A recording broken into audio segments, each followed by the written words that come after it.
Continuamos entonces con la audiencia. Tenía la palabra, sigue en uso de la palabra la doctora Schifrin por la querella. Bueno, muchas gracias.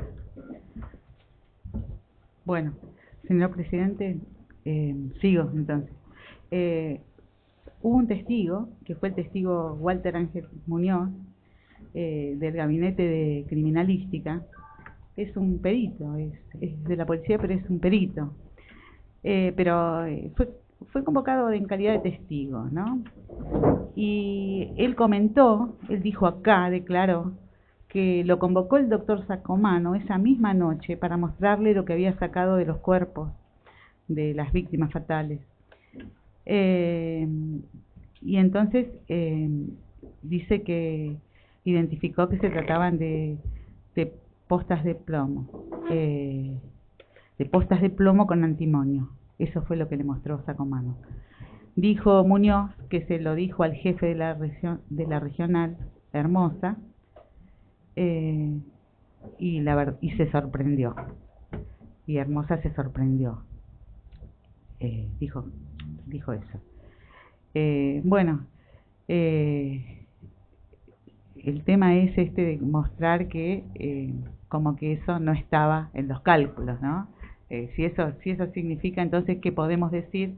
Que porque Hermosa se sorprendió, no estaba en los cálculos que hubiera víctimas fatales, no era previsible.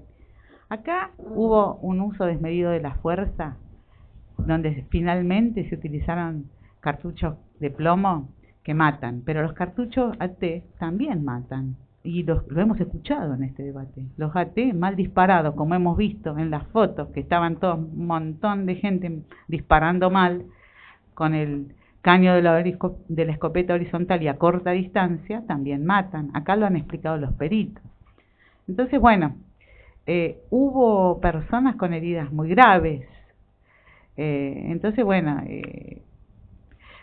la previsibilidad estaba. Si le dan escopetas a los que no saben manejar escopetas, si la situación es de una animosidad enorme como fue esa tarde, si desde la mañana se podía ver eso, y a la mañana ya había hasta destrozos, bueno, llamó la atención que el perito Muñoz, sin que nadie le preguntara, hiciera toda una explicación sobre los proyectiles propios y los proyectiles impropios, explicándonos que los proyectiles propios son los que se accionan con un dispositivo, con un arma, y los impropios son, por ejemplo, las piedras, ¿no?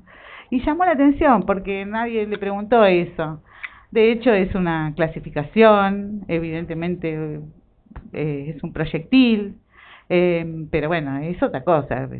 Si las piedras están permitidas, están por todo Bariloche las piedras, ya sabemos. Entonces, que haga esa acotación sin que nadie se la pregunte, va mostrando el tono general, la lógica general de todas las de muchas de las declaraciones policiales.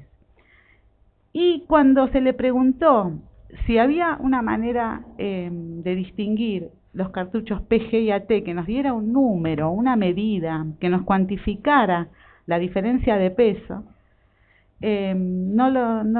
empezó a decir números, que había que multiplicar, que la cantidad, pero no nos logró decir, para conocimientos así de los legos, no nos logró decir esa diferencia. Sin embargo, nosotros tenemos dos peritos que trabajaron de manera independiente, que nos dijeron que los cartuchos AT pesan la tercera parte que los cartuchos de postas de plomo. O sea, los de goma pesan la tercera parte que los de posta de plomo. Lo dijo el físico Pregliasco y lo dijo el perito Roberto Nigris, y Roberto Nigris incluso nos acercó los números. Los cartuchos PG pesan entre 42 y 49 gramos, los AT entre 15 y 16 gramos. Hacemos cuenta rápida, nos damos cuenta que es la tercera parte. Y eso es sumamente perceptible a los sentidos. Y no nos lo quiso decir. Obviamente que un licenciado en criminalística como Walter Muñoz lo tiene que conocer. No es una gran ciencia, digamos. Si bien es de precisión, bueno, pero es una balanza, ¿no? O sea, no, lo tiene que saber. Trabaja con esas cosas. y dijo que un día de frío y nieve no sabe si un policía puede distinguir por el peso lo que está metiendo en el caño de la escopeta. Sin comentarios. Se nota demasiado. O sea, es demasiado tendenciosa la declaración para tratarse de un profesional. En el informe balístico del perito Pregliasco, en la página 21, dice que el peso de un cartucho PG es el mismo que el de 8 monedas de un peso, mientras que un AT es menor que 3 monedas de un peso. Una manera simple de decirnos las cosas, y podemos darnos cuenta que es difícil confundir 8 monedas con 3 monedas, ¿no? En cuanto al peso. Incluso nos dice que ambos pesos, el del cartucho PG y el del cartucho AT, plomo y goma, son diferenciables por la persona sin necesidad de sopesar los dos al mismo tiempo. Con haberlo hecho, ya uno sabe, y después cuando los agarra incluso de a uno, distingue si se trata de un cartucho PG o de un cartucho AT. Por otra parte, cuando consiguió ese resultado, el doctor Pregliasco había trabajado en concreto con el expediente y había analizado en los testimonios, porque en la instrucción muchísimos testimonios hablaron de eso, y muchísimos testimonios dijeron que distinguían perfectamente los cartuchos AT de los cartuchos PG por el peso. Así que no queda ninguna duda. O sea, y una de las conclusiones de Pregliasco es: demostramos que el personal de la policía en Bariloche tiene conocimiento de las muchas diferencias que existen entre un cartucho AT y un cartucho PG, está entrenado para reconocerlas y tiene capacidad para hacerlo. Entonces la declaración de Muñoz, esta querella la considera tendenciosa. Tampoco quiso decirnos, pero lo había dicho en la instrucción y se lo tuvimos que leer, que los cartuchos PG se utilizan para enfrentamientos armados, son para la guerra. Después, con las distancias, también tuvimos que hacerle una lectura. Vino Diego Larregui, el entonces ministro de Gobierno, y en lo que ocupa a esta acusación, fue un testigo propuesto por la defensa. Hubo para esta querella algunas partes importantes. Una parte importante es que, palabras textuales, lo que dijo acá el ministro Larregui: en el Bolsón comprendimos que la presencia policial no contribuía por lo de Bonnefoy. O sea que Larregui está reconociendo que cuando fueron al Bolsón, él dice cuando fueron al Bolsón que se dieron cuenta que no, que ahí iba a haber, o sea, que lo de Bonnefoy y lo de la policía, bueno, dicho así por lo de Bonnefoy, pero el asesinato de un adolescente en ese barrio, la comisaría que queda en el mismo barrio, incluso acá nos dijo uno de los imputados que Colombina estuvo detenido hasta cerca del mediodía en esa comisaría, que no había aparecido ese elemento en el debate, apareció el viernes pasado.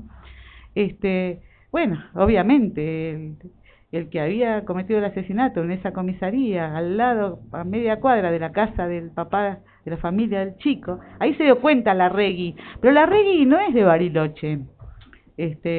A Larregui puede ser que no lo hayan informado suficientemente. Bueno, no tenemos por qué responsabilizar acá a Larregui porque no está acusado. Lo que yo puedo pensar en el sentido que estamos alegando en esta causa es que los gobernantes son responsables y tienen responsabilidades políticas, que después eso se traducen en prácticas que pueden favorecer o perjudicar la vida de la gente.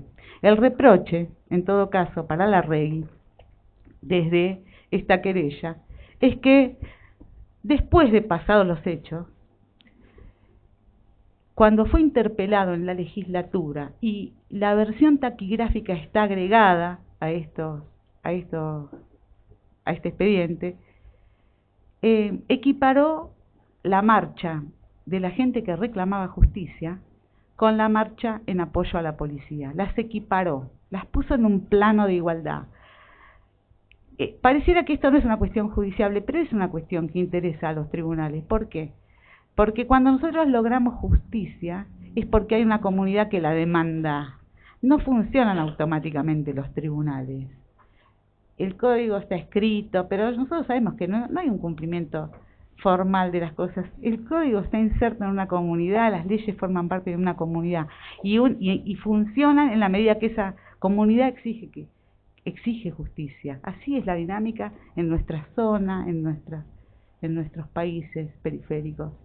No sé si hay otra justicia más automática en algún país del primer mundo, pero en esta zona funcionan así, sobre todo cuando enjuiciamos a personas poderosas.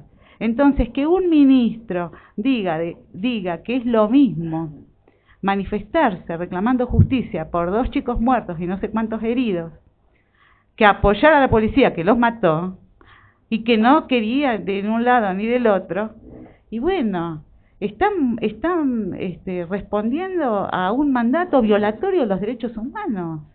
Este ministro vulneró un pacto internacional que en 1948 la comunidad internacional abrazó, que es la Declaración Universal de los Derechos Humanos. Esa vulneró cuando fue a la legislatura. ¿Por qué la vulneró? Porque nosotros hemos decidido vivir libres, iguales y fraternales.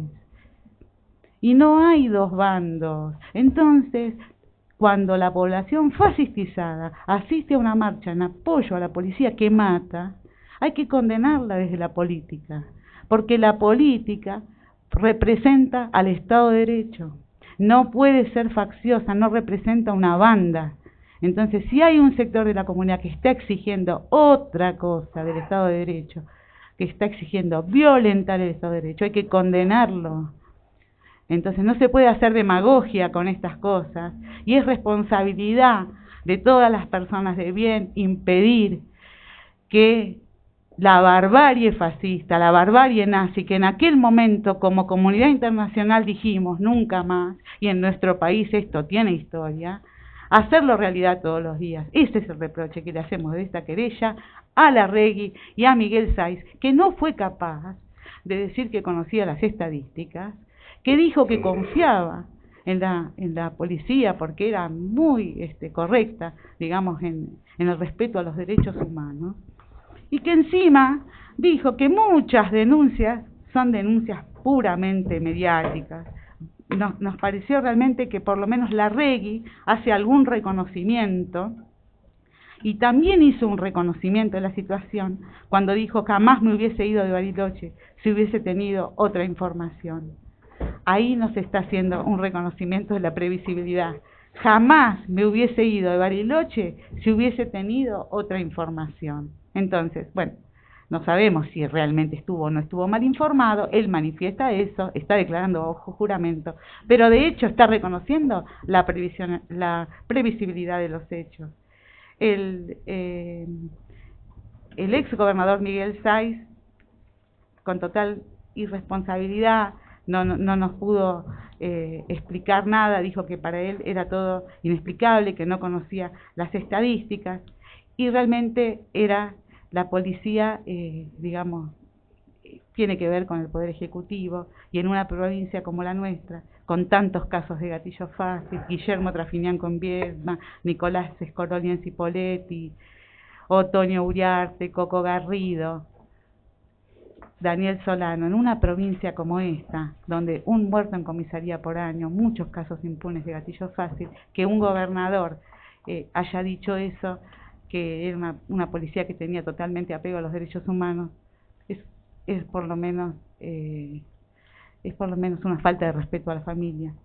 Pero de todas maneras, también dejó ver, a pesar de todo eso que quiso justificar, también dejó a ver, porque cuando se le preguntó si le tenía confianza a la policía, dijo que es confiable, pero después agregó, hay confiables y no tanto, y no tan confiables, dijo. Fueron los no tan confiables, seguramente, los que emboscaron a un grupo de adolescentes en la calle Ocesa, entre Lordi y Onelli, el 17 de junio de 2010, entre las 4 y las 4 y media de la tarde, y terminaron matando a Nicolás Carrasco y hiriendo a unos cuantos. Los no tan confiables, y bueno, pero esa es una respuesta, es decir, es un reconocimiento realmente. Por eso yo creo que la previsibilidad es realmente un reconocimiento. Después los testigos peritos policiales de la Policía Federal Argentina vinieron. Ellos son peritos que han trabajado más de un año en esta causa. Estuvimos esperando ese resultado. Formó parte, digamos, de este derrotero de los 8 años. Estuvimos esperando un año el resultado de la pericia de la Policía Federal Argentina. Y la verdad que cuando uno busca al científico, cuando uno busca al técnico, al ingeniero, al licenciado, en el sistema judicial lo que estamos buscando es una respuesta. Buscamos respuestas a puntos, digamos, no buscamos indeterminaciones. Y la verdad que los peritos de la Policía Federal todos dijeron que no se podía determinar. No dieron las respuestas que el sistema requiere. Ninguna de las respuestas que dieron los peritos de la Policía Federal Argentina es contradictoria con las respuestas que nos dio Pregliasco, que nos dio Nigris, que nos dio Alonso y Castillo. Pero la verdad que no pudieron determinar si eran los disparos de Carrasco y Cárdenas eran de armas policiales o de tumberas. Las deformaciones de las postas no las pudieron trabajar porque hay demasiada variabilidad. Todo el tiempo nos estuvieron hablando de la demasiada variabilidad de cada uno de los casos que no les permitían determinar nada. Es que justamente lo que se le pide a un científico, a un perito, a un ingeniero, es que circunscriba los casos, es que excluya casos, es que esa es la investigación concreta, porque los resultados generales de la bibliografía ya se conocen. Se busca el perito para el análisis del caso concreto. Y yo entiendo que estos peritos no trabajaron con el caso concreto.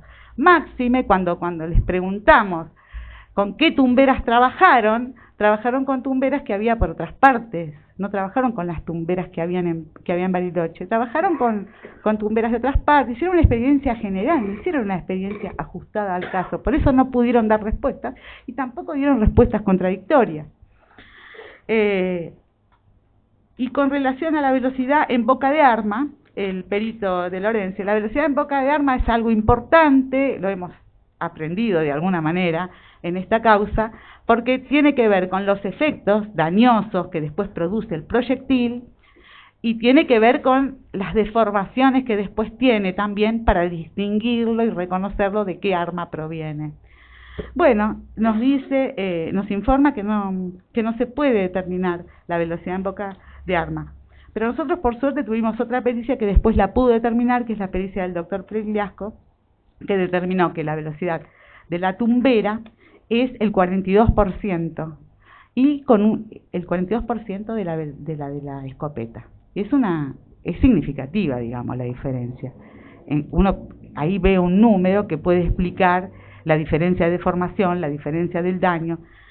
Por otro lado, coincide con otro perito que trabajó, pero no en su propio equipo, sino en otro, que es el perito Nigris, y que por los datos de fabricación y de bibliografía estableció que es un 50% menos la velocidad. Son, 42%, 50% menos. Estas son las variaciones lógicas, digamos, de el tipo de experimento que se hace. El tipo de experimento que hizo Pregliasco es importantísimo, porque acá explicó de Lorenzi, y también lo explicó el perito de la Gendarmería, que había un aparato que mide la velocidad en boca de arma, pero que no se podía usar con las postas porque son múltiples, y entonces no las mide ese aparato que ya viene, digamos, prefabricado para eso.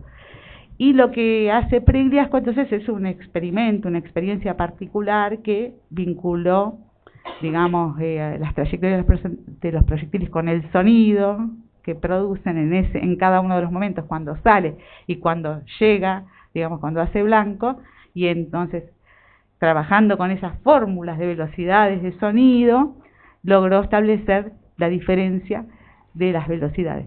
Entonces, quise hacer ese detalle. ¿Por qué? Porque aquí hubo gente que dijo que no se podía medir, y hubo un perito que nos dijo que sí, que la midió. Por eso la ciencia, muy interesante el trabajo del CONICET, Ciencia y Justicia, dijo el doctor Pregliasco, que él pertenece a un programa de Ciencia y Justicia, también el doctor Sacomano.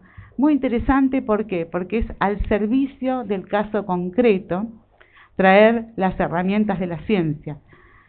Y las herramientas de un investigador científico del CONICET son herramientas que tenemos en Bariloche y que nos han ayudado, a pesar de toda esta trama que nos ha impedido investigar en profundidad, que mucho tiene que ver con con el tema de que son funcionarios con poder de hecho, que incluso impactan en el sistema judicial con ese poder de hecho y hacen como, no permiten el libre funcionamiento de las causas. Yo dije que los códigos tienen que ver con lo que está pasando en la realidad, no funcionan solos, y a veces lo que está pasando afuera los detiene.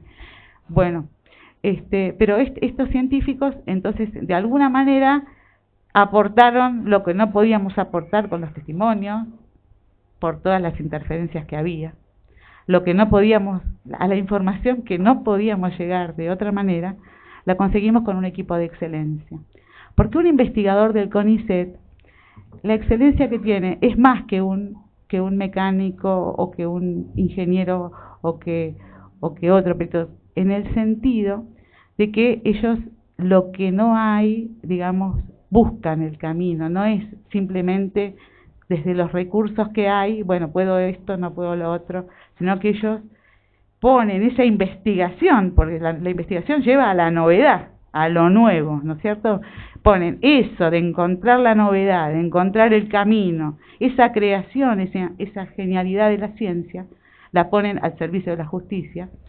Nuestro respeto desde esta querella, que nos ha permitido comprender la circunstancia en la que murió Nicolás Carrasco, gracias a una pericia excelente que hemos podido ver acá. Y a pesar de que nuestra circunstancia, la de Nicolás Carrasco, no fue filmada como con dispositivos que la pudieran mostrar bien, ni fotografiada, porque además tiene que ver con que fue una emboscada. Entonces, Bartolice y Leiva iban por Onelli, es como que escaparon de las cámaras también.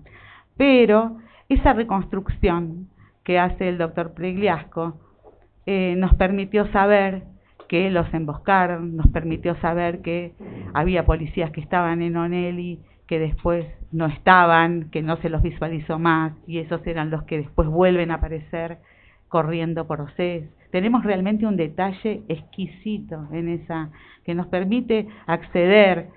Y bueno, por eso me pareció muy impropio que se quiera hablar de que acá hubo adivinación. Nada más, adivinación o cuestiones religiosas, nada más alejado de la ciencia la cuestión religiosa. La ciencia, el doctor Pregliasco es un científico, es tan puntilloso que incluso sentado ahí, al hacerle preguntas, no nos contesta a lo mejor con la certeza que queremos, porque sabe que se puede seguir preguntando sobre el tema, sabe que se puede seguir indagando por el tema. La ciencia tiene mucho eso, ¿no?, de seguir indagando. Entonces establece justo, digamos, es muy fiel a la ciencia y no va a asegurar una conclusión por más que nos sirva como parte. Y lo hemos visto acá. Lo hemos visto acá cuando yo le he preguntado con relación a el tema de la segunda, porque en la segunda se encontraron cartuchos de las marcas que son, digamos, las marcas de los cartuchos que había en la segunda son compatibles con el proyectil de Carrasco, muy especialmente la Stopping Power. Entonces, claro, cuando yo le pregunté eso, digámoslo, es tan, digamos, ecuánime, que dijo, bueno, pero eso no quiere decir que eran de ahí. Por supuesto, nosotros lo tomamos como un indicio, tampoco tenemos que probar nada, digamos, en ese sentido, pero él lo dijo así, es decir, no quiere decir que han coincidido. Los secuestros fueron a posteriori, eso lo sabemos, los secuestros de las comisarías fueron después, fueron en agosto del 2010, eso está en el expediente. Bueno, se dio la coincidencia, con las otras comisarías no coincide, con esa comisaría sí coincide. La segunda justo es de donde fueron a pedir los cartuchos de Prosegur. Bueno, se dan todas unas coincidencias en la segunda, pero eso él mostró, más allá de lo que haya dicho, de cómo es él éticamente, él mostró esa ética acá. Nosotros hubiéramos preferido que nada así, sí, no. Esto creo que es realmente también destacable, lo dijo, que era la filosofía de trabajo, y lo mostró acá. Y después, con relación al color de los cartuchos, los peritos de la Policía Federal dijeron que había, o sea, ahí tenemos otro tema, digamos, ¿no? Dijeron que había cartuchos rojos AT de la marca Fiocchi. Bueno, pero cuando digamos, empezamos a indagar en eso, resulta que ellos trabajaron con cartuchos, ellos mismos lo dijeron, en este debate, trabajaron con cartuchos que le dieron amigos, conocidos, que sacaron de ahí donde están trabajando ellos, los expedientes, las actuaciones, y que también tomaron del juzgado, o sea, que venían de Bariloche. Pero no pudieron, en el expediente de Bariloche hay agregados cartuchos de secuestros de comisaría y hay agregados cartuchos que aportó la defensa, cartuchos rojos AT que aportó la defensa. Y ellos no pudieron distinguir, digamos, cuáles eran los de las comisarías, del secuestro de comisarías, y cuáles eran los de la defensa. Entonces, bueno, trabajaron sobre un universo de cartuchos que está bien, en el universo con el que ellos trabajaron, es verdad, no hay una normativa, no hay una reglamentación que diga cómo se hacen los cartuchos, o no había, pero ellos trabajaron con un universo que no era el correspondiente, y no estaba suficientemente, estaba como contaminado. Y además trajeron cartuchos de otras partes, ellos mismos lo dicen. Entonces, lo que hace Pregliasco, por eso es superior y trabaja en el caso concreto, lo que hace Pregliasco es analizar dónde compraba la policía y en todos los lugares donde compraba la jefatura de policía. Después, en esos lugares, cómo era la fabricación y cómo fue cambiando a lo largo del tiempo la fabricación. Entonces, él llega, digamos, a tener datos de cuál es la composición, la distribución de colores de los cartuchos de las comisarías de la provincia de Bariloche. Y logra una precisión estadística, no una precisión exacta, que no podría ser nunca, por eso no es ninguna adivinación lo que hizo, es algo bien científico, y entonces, bueno, saca ese porcentaje del 99%. Entonces, bueno, cuando nosotros vemos en las fotografías, cuando nosotros vemos en el piso o en las armas que están cargando cartuchos rojos, nosotros tenemos un 99% de probabilidad de suponer que se trata de PG de plomo. Y eso es ciencia, y eso es ciencia al servicio de la justicia. Bueno, algunos testimonios en honor al tiempo los voy a pasar. Quería referirme también a la pericia del perito Nigris, que fue una pericia que no fue del equipo interdisciplinario de Pregliasco, la de la gendarmería es del equipo de Pregliasco, la balística, pero esta, la de Nigris, no. Es una pericia que peritó las escopetas de las comisarías y del Bora, peritó los cartuchos también, los secuestros. Después hubo una cadena de custodia precisa. En el momento en que le pasan a Nigris, hay una cadena de custodia perfectamente seguible en el expediente. Nigris devuelve, lo toma a Pregliasco, cadena de custodia todo el tiempo perfecta. Después, cuando se va a la Policía Federal, no es que está mal la cadena de custodia, pero aparecen estos fiochi rojos AT que había aportado la defensa, que, bueno, a mi criterio eso no debiera estar, pero bueno, estuvo, y además ellos ya agregaron cosas, dijeron incluso porque había poco material, así que bueno, tiene que ser debidamente valorado.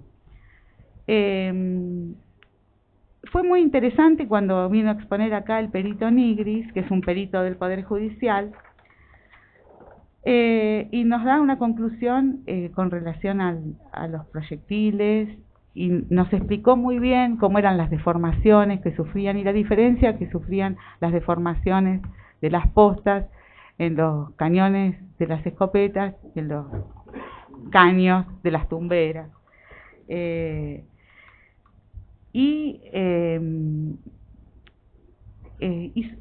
A él también le aportaron después en una ampliación, porque él hizo una pericia y después hizo una ampliación, y le aportaron cartuchos de Prosegur, de perdiceras. Conforme a las constancias de la causa, Prosegur hasta había presentado un escrito con abogado. Prosegur presentó un escrito con abogado, y está en el expediente, diciendo que tenían perdiceras. Y Y entonces, bueno, este perito, que es un perito armero, que es conocedor de las armas y hasta apasionado por ellas, como nos dijo acá, que le viene de familia y que es algo que motiva su vida, nos dijo: no entiendo cómo en Prosegur tenían perdiceras, cómo puede ser que tengan ahí proyectiles para cazar pajaritos. Esas fueron las palabras de Nigris, como para desacreditar de una vez y para siempre el testimonio de Baridón. Baridón, ya lo dije, debe ser investigado por encubrimiento. Y por otra parte, el perito Nigris aseguró que el proyectil de Carrasco había sido tirado de manera directa a una distancia entre 40 y 50 metros y que era un proyectil que correspondía a una arma policial, a una escopeta de las que usan los policías. Y ese resultado fue totalmente coincidente con el de Pregliasco. Pregliasco hace una, digamos, todavía pone un rango, digamos, de distancias mayor, es como que tiene otras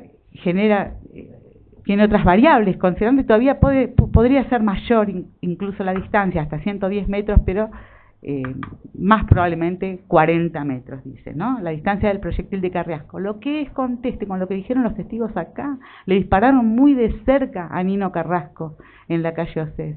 Le dispararon muy de cerca para que cualquier testigo venga a decir que había una tumbera por esa zona. Y se pretendió, esto lo voy a decir porque me pareció muy mal, digamos, que vengan testigos, que hayan testigos que vengan a mentir, pero a mentir mintieron un montón, ya lo vimos. Pero una cosa, digamos, tiene que ver con el pacto corporativo de una fuerza policial que tiene sus características, ya lo hemos dicho, pero hubo testigos que no solamente, o sea, que vinieron a mentir sobre una circunstancia que tiene que ver con la vida de una persona, con la muerte de una persona, y con impedir su esclarecimiento con un falso testimonio. Eso realmente es grave, porque eso incluso prosperó en la instrucción.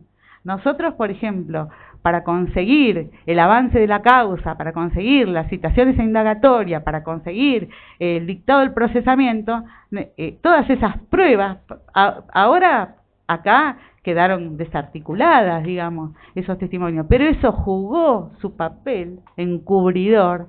Bueno, ese es el delito de falso testimonio, cuando se juega un papel que impide el avance de la justicia. Entonces yo en particular voy a pedir, voy a hacer centro en dos testimonios que tuvieron esa característica, que son el testimonio de Heraldo Fabio Hernández y de Tatiana Rosales Paredes. ¿Por qué? Porque ellos en la instrucción aseguraron que vieron las tumberas y son circunstancias que vienen a ensombrecer, aseguraron que vienen a ensombrecer la escena de Carrasco y a ponerla en un manto de duda. Entonces no es cualquier cosa venir a asegurar eso. Y los testimonios están en la instrucción. Y por eso fueron llamados como testigos de la defensa. A Tatiana Rosales Paredes yo ya de entrada me había opuesto, porque yo dije, si no la ofrecieron en su momento, bueno, al final declaró, y entonces ella es una joven que fue y dijo que estuvo en ese colectivo que formó parte de este debate y que lo hemos visto en la foto, que estuvo en el colectivo, que vio un muchacho con una tumbera, que lo vio disparar la tumbera, hasta hizo un planito de por dónde se había ido a correr y todo eso, ese muchacho, y después que el colectivo quedó en la 48. Entonces comprometía, o sea, trataba de ensuciar, eso ensuciaba, digamos, nuestra escena. Estamos hablando de una cosa muy seria como para venir a mentir, digamos. Entonces, bueno, después cuando vino acá, eso lo dijo en la instrucción. Cuando vino acá, no me acuerdo, no sé, no lo dije, sí es mi firma, no, bueno, quedó totalmente en evidencia. No me acuerdo, o sea, el defensor, no me acuerdo sobre alguna circunstancia tan importante. Bueno, yo la verdad que eso es un falso testimonio, porque además es la conducta que agrava el tipo penal, o sea, cuando se entorpece realmente la justicia, después los otros casos. Y después, bueno, lo mismo pasó con Heraldo Fabio Hernández, un reportero que también había hablado de una tumbera, y es un reportero, tiene una función en la comunidad, tiene, o sea, vino es un reportero de un diario conocido, vino a la instrucción a decir una mentira. Eso es lo que nos pasa con estas causas. Si le pegan a un chico en una comisaría, si lo hacen en un homicidio, le pegan a un chico en una comisaría, está lleno de todo eso y no se puede llegar nunca a nada. Estas prácticas las tenemos que terminar de una buena vez. Que venga gente, porque la instrucción, bueno, aprovechaban del procedimiento escrito, que por suerte ahora es más transparente, porque no está, acá se demostró que se puede ir a mentir declarando delante de un escribiente en un cuartito, pero no es tan fácil venir a mentir seriamente en un debate. Entonces, bueno, un reportero gráfico que va y dice todo de la tumbera, destaca, detalla, y después dice, no sé ni siquiera si vine al juzgado, cuando había reconocido su firma. Bueno, son conductas muy graves que nosotros no queremos, las vamos a incluir en nuestra petición. Bueno, con relación al episodio de Nino Carrasco, tuvimos varios testigos, quiero hacer una valoración de esos testigos para ir terminando. Tuvimos a Carmen Curaqueo, que nos relató la circunstancia. Ella habló de los policías de Onelli, que estaban en el cordón y disparaban, y de los policías de Lordi, que se habían apostado en esa esquina, y del fuego cruzado y la encerrona en la que quedó ese grupo de adolescentes, de el ataque. Hay un tema central en la escena de Nicolás Carrasco, que es el ataque a la casa de Gallardo, que es la casa G, que nos marcó el perito en su reconstrucción, y después tuvimos precisiones, algunas precisiones de esa escena, por supuesto que de todo no la pudimos descubrir, no tenemos el autor, pero que fue la policía por los testimonios y por todo lo que encontró Pregliasco y por todo lo actuado en la causa, no queda ninguna duda. Nos la contó Carmen Curaqueo, nos la contó Jonathan Gallardo, hermano de Lucas Gallardo, que ya lo había dicho antes, también nos las había contado, y nos la contaron con precisiones. Es probable que en el testimonio de Jonathan Gallardo, él habló de las piedras, todos reconocieron que habían tirado piedras y todos explicaron por qué tiraron piedras. Jonathan fue el que nos ilustró del problema con la policía de toda la vida. La mamá de ellos, Elba Morrison, nos explicó también todo el problema que había y lo terrible de la cuestión de ser testigo contra la policía. Y fueron muy coincidentes y contestes en cuanto a las circunstancias de hecho. Pocos policías en la esquina de Lordi y el cordón policial de Onelli y esa corrida, el ataque a la casa de los Gallardos. Cuando sale Lucas Gallardo hay unas fotos, fojas 147 y 148. Está Lucas Gallardo está en el expediente, abriendo la puerta de la casa y recibe en la cara, que después Sacomano dice, 4 disparos até en la cara, o sea, es coincidente, es concordante. Y el ataque a la casa de los Gallardo forma parte de todo el episodio de Nino. En esa foja 147 y 148 también está una foto que sacó un vecino, porque hubo vecinos que aportaron fotos, esas fotos de antes que se revelaban cuando está Nino. Eso que nos contaron acá, que Nino cayó dentro de la casa de los Gallardo y que ya casi parecía muerto, lo tenemos en una foto en el expediente. Aunque no tengamos al autor, hay responsabilidades muy serias por esto que pasó. Entonces la escena nos la vino a contar, que nos la contó también Yamila Muena, que está mencionada en la pericia de Pregliasco porque sirvió como referencia, digamos, y es conteste con lo que ella dijo, ¿no es cierto? Nos la vino a contar también Pablo Domínguez, que hizo un testimonio. Realmente yo a los testigos que nos esclarecieron sobre la circunstancia de muerte de Carrasco, creo que son personas que han jugado un papel en esta comunidad. No sé si en otros momentos han tenido responsabilidad ciudadana, no somos perfectos, pero en ese momento han jugado un papel. Es una responsabilidad ciudadana venir a contar eso en circunstancias que no son tan fáciles, mucho menos si vivís en un barrio del Alto, explicar qué hizo la policía en ese callejón. Y bueno, de hecho, es de público conocimiento que uno de los testigos, Gallardo, no pudo declarar porque estaba muerto de miedo. Él hacía 2 meses que se había ido, Fernando Gallardo, y cuando vino seguía con miedo, y después yo lo desistí para que ya teníamos suficiente, digamos, y después le pegaron, así que tuve que hacer una vez corpus. O sea, esto del amedrentamiento, esto de la obstrucción de justicia fue permanente y siguió hasta el debate, como un desafío en el debate incluso. Yo estoy planteando la necesidad de un habeas corpus preventivo, el presidente del tribunal me dice que lo presente, que al juez de turno, y en ese momento le están pegando a Fernando Gallardo. Hay un desafío, me hace... es la misma circunstancia de desafío cuando el intendente Cascón contó acá en esta sala que estaba con el juez Lozada intentando una conferencia de prensa, intentando algo que tenía que ver con el diálogo, y resulta que dicen, mataron a uno, mataron a alguien. En ese mismo momento recrudece esa cosa de la provocación, que parece la provocación como lo del acto, o sea, esos mecanismos que funcionan, esos mecanismos que tenemos que desterrar, porque bueno, qué descaro, ¿no? Porque lo mató la policía delante del juez. Es decir, esto no es no fue, es decir, bueno, fue una, no sé, es un desafío permanente al Estado de Derecho. Eso lo queremos dejar muy claro, porque el juez representa de alguna manera el límite a esa fuerza, la persona que puede frenar, y eso es lo que parece ser que no quieren que se limite, y por eso no están bien preparados, porque no le saben poner un límite a ese poder de hecho que tienen. Por algo, bueno, no había protocolo, justamente las normas son las que nos permiten limitar el uso de la fuerza y las que nos permiten vivir en una comunidad democrática. Yo ratifico el requerimiento fiscal en todos sus términos. Doy por probada en forma absoluta la requisitoria fiscal y pido que sea reproducida para no ser repetitiva, teniendo también en consideración que van a alegar mis colegas de la acusación. Así todo, voy a referirme a aspectos de las declaraciones de los imputados.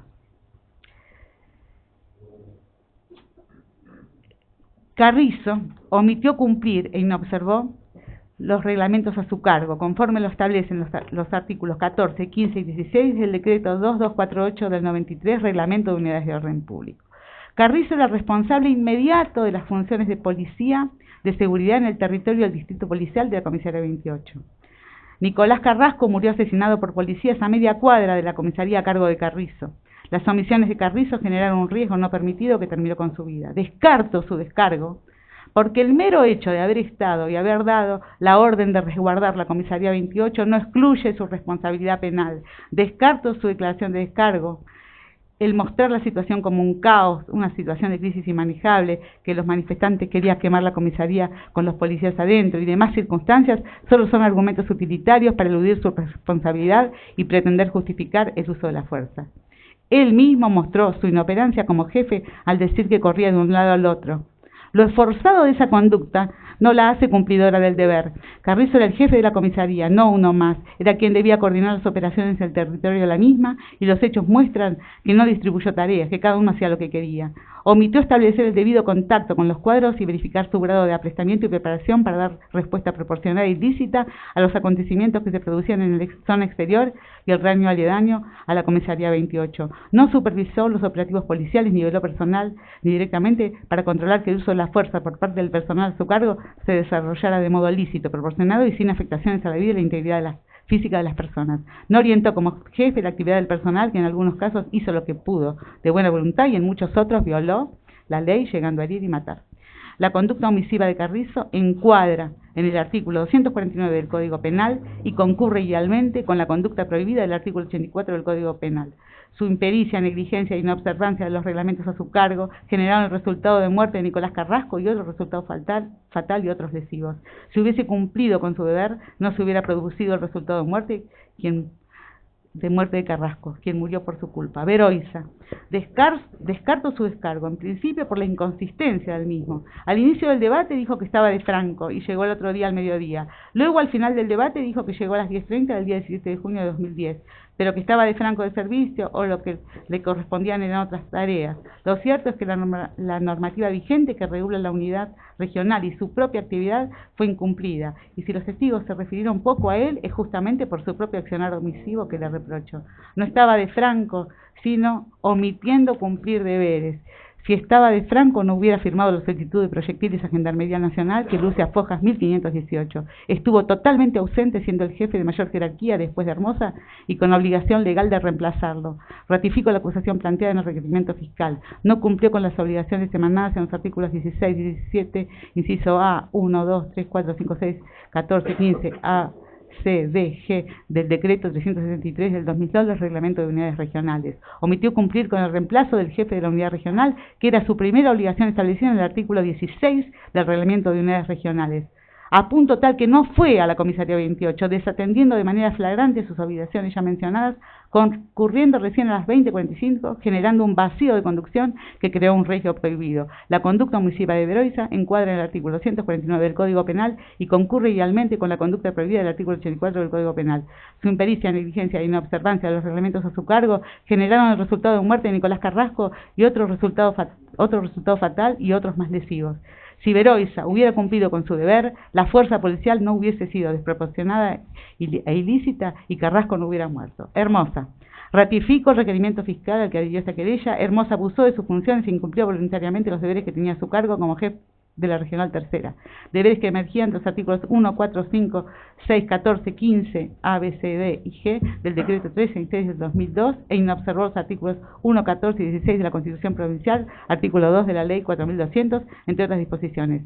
Si hubiese obrado con diligencia, prudencia, de acuerdo a los reglamentos, y con la pericia que el caso exigía, los hechos no hubieran ocurrido. Descarto su descargo porque no es cierto que haya ido a la comisaría 28 al mediodía. No lo dijo testigo alguno y no se presentó a la comisaría hasta avanzada la noche.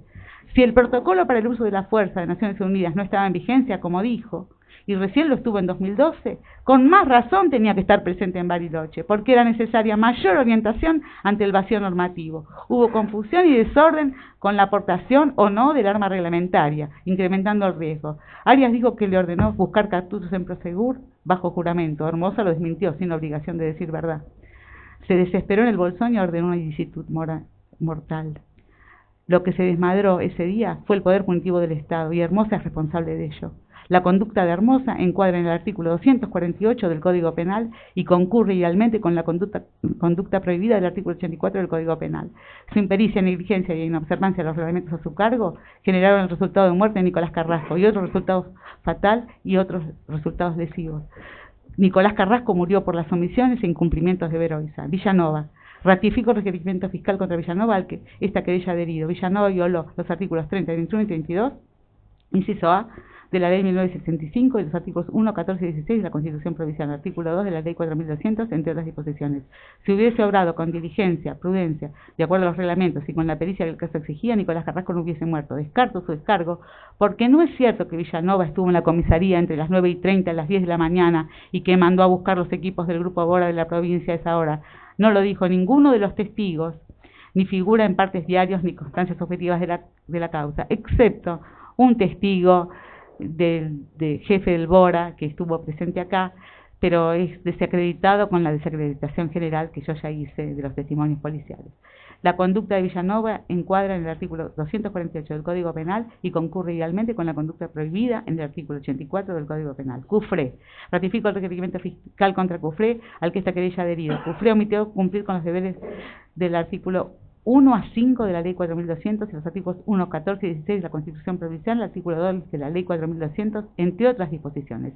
Si Cufré hubiese obrado con diligencia, prudencia, de acuerdo a los reglamentos y con la pericia que el caso exigía, Nicolás Carrasco no hubiera muerto. Descargo su descargo, porque su obligación como representante del Poder Ejecutivo en el área de seguridad era velar por el cumplimiento de la Constitución provincial y el resguardo del Estado de Derecho, asegurando que quienes detentan el monopolio de la fuerza resguarden la vida e integridad física de las personas. Priorizó una agenda programada y una cena, ambas cosas de menor importancia que la vida y la seguridad de menores y jóvenes habitantes de la provincia. La conducta de Cufré encuadra en el artículo 248 del Código Penal y concurre igualmente con la conducta prohibida en el artículo 84 del Código Penal. Se probó en toda la requisitoria fiscal. Pido, se remitan las actuaciones videofilmadas de este debate y copias de todo el expediente judicial a la Fiscalía, a fin de que se inicien las investigaciones por los delitos de encubrimiento, incumplimiento de los deberes de funcionario público y homicidio doloso, ninguno de ellos prescripto conforme al artículo 67, segundo párrafo del Código Penal, en principio, conforme se fue indicando en el desarrollo de este alegato. Se remitan las actuaciones a Fiscalía,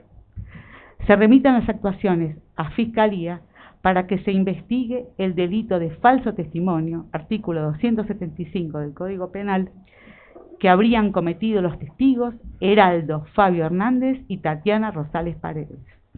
Se condene a Jorge Raúl Carrizo a la pena de 6 años de prisión efectiva e inmediata, prisión preventiva, y el doble de inhabilitación para ejercer cargos públicos. Esto por haberse ya explicado el amedrentamiento de testigos y la obstrucción de la labor de justicia que hubo a lo largo de estos 8 años, y dado que aún queda abierta la investigación por vía recursiva, por haber incurrido en las conductas descritas en los artículos 84 y 249 del Código Penal, homicidio culposo agravado por tratarse de 2 hechos y omisión de los deberes de funcionario público en concurso ideal, artículo 54 del Código Penal, en carácter de coautor, artículo 45 del Código Penal, teniendo en cuenta lo establecido en el artículo 41 bis del Código Penal.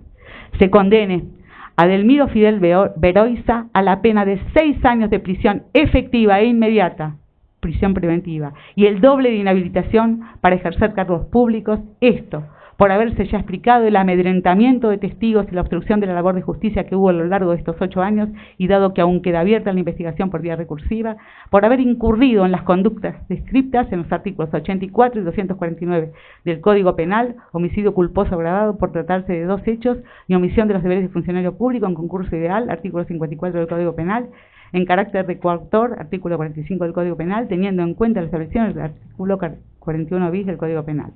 Se condene a Argentino Hermosa a la pena de 6 años de prisión efectiva e inmediata, prisión preventiva, y el doble de inhabilitación para ejercer cargos públicos, esto por haberse ya explicado el amedrentamiento de testigos y la obstrucción de la labor de justicia que hubo a lo largo de estos 8 años, y dado que aún queda abierta la investigación por vía recursiva, por haber incurrido en las conductas descritas en los artículos 84 y 248 del Código Penal, homicidio culposo agravado por tratarse de 2 hechos y omisión de los deberes de funcionario público en concurso ideal, artículo 54 del Código Penal, en carácter de coautor, artículo 45 del Código Penal, teniendo en cuenta lo establecido por el artículo 41 bis del Código Penal. Se condene a Jorge José Villanova a la pena de 6 años de prisión efectiva e inmediata, preventiva, y el doble de inhabilitación para ejercer cargos públicos, esto por haberse ya explicado el amedrentamiento de testigos y la obstrucción de la labor de justicia que hubo a lo largo de estos 8 años, y dado que aún queda abierta la investigación por vía recursiva por haber incurrido en las conductas descritas en los artículos 84 y 248 del Código Penal, homicidio culposo agravado por tratarse de 2 hechos y omisión de los deberes de funcionario público en concurso ideal, artículo 54 del Código Penal, en carácter de coautor, artículo 45 del Código Penal, teniendo en cuenta la establección del artículo 14 bis del Código Penal. Se condene a Víctor Ángel Cufré a la pena de 6 años de prisión efectiva e inmediata, preventiva, y el doble de inhabilitación para ejercer cargos públicos, esto por haberse ya explicado el amedrentamiento de testigos y la obstrucción de la labor de justicia que hubo a lo largo de estos años, y dado que aún queda abierta la investigación por vía recursiva por haber incurrido en las conductas descritas en los artículos 84 y 248 del Código Penal, homicidio culposo agravado por tratarse de 2 hechos y omisión de los deberes de funcionario público en concurso ideal, artículo 54 del Código Penal, en carácter de coautor, artículo 45 del Código Penal, teniendo en cuenta lo establecido por el artículo 41 bis del Código Penal. De la requisitoria fiscal de elevación a juicio que se aprobó en su conjunta y que solicito se incorpore para no ser repetitiva, digo que entre las 16:21 y las 16:26 del día 17 de junio de 2010, Nicolás Carrasco murió por disparos policiales con calibre 12.70 y 12.36, muerte por shock hipovolémico ocasionado por la profusa hemorragia suscitada por la lesión de importantes vasos sanguíneos y órganos al ser atravesados por los 2 proyectiles que penetraron en la cavidad abdominal. Fallece en la unidad de terapia intensiva del hospital local a las 2 de la madrugada del 18 de junio y su cuerpo presentó 4 heridas de armas de fuego en la región posterior del flanco derecho, a nivel de la región lumbar izquierda, en la línea media sobre la columna lumbar y en la región posterior de la pantorrilla derecha. Señores jueces, para terminar, después del pedido de penas, hago mía una frase que ha circulado en Bariloche y que lleva la multisectorial contra la represión. Nunca más un 17 de junio en Bariloche. Se tiene presente el alegato de la doctora Schifrin en representación de una de las partes querellantes. Pasaríamos en principio a la otra parte querellante, el alegato de la doctora Natalia Araya. Antes le pregunto si tiene alguna estimación de tiempo para ver si lo hacemos ahora o la pasamos para el día de mañana. Nosotros creemos que aproximadamente será 1 hora, 1 hora y media, no va a superar la 1 hora y media.